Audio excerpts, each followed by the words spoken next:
ప్రభువుని నమ్ముకుని ఎన్ని సంవత్సరాలు గడిచిపోయినా సరే ఇంకా నీవెందుకిలా ఉన్నావు? ఎన్నడూ మారని నీ జీవితం ఎందుకిలా ఉంది? ఎంత చెప్పినా మార్పు లేని నీవు ఎందుకిలా ఉన్నావు? ఆలోచించు.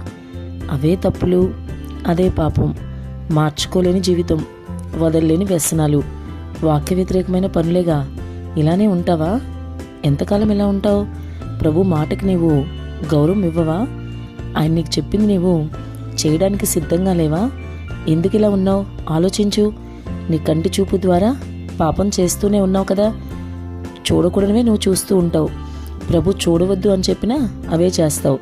నీ నోటి మాట ద్వారా పాపం చేస్తూనే ఉన్నావుగా.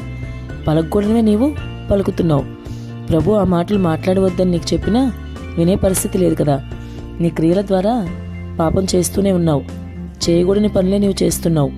ప్రభు నీకు చేయవద్దని చెప్పినా వినకుండా అవే ఎందుకు చేస్తున్నావు? నీ తలంపులు, ఆలోచనల ద్వారా కూడా నువ్వు పాపం చేస్తున్నావు. చెడు తలంపులు, చెడు ఆలోచనలు వద్దని ప్రభు చెప్పినా అదే విధంగా నువ్వు ఆలోచిస్తున్నావు.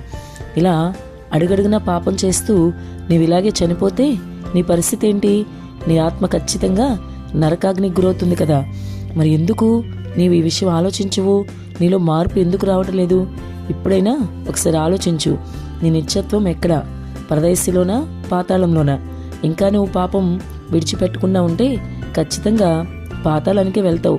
అక్కడి నుంచి నిత్య నరకాగ్నికి గురవుతావు. కాబట్టి ఇప్పటికైనా ప్రభువుని చేరాలన్న ఆశ కలిగి నీలో ఉన్న ప్రతి పాపం విడిచిపెట్టి మార్పు తెచ్చుకుని జీవించు. అప్పుడు ప్రభు నీకు సహాయం చేస్తారు. ఆయన రాజ్య వారసత్వం ఇస్తాడు. ఆమెన్.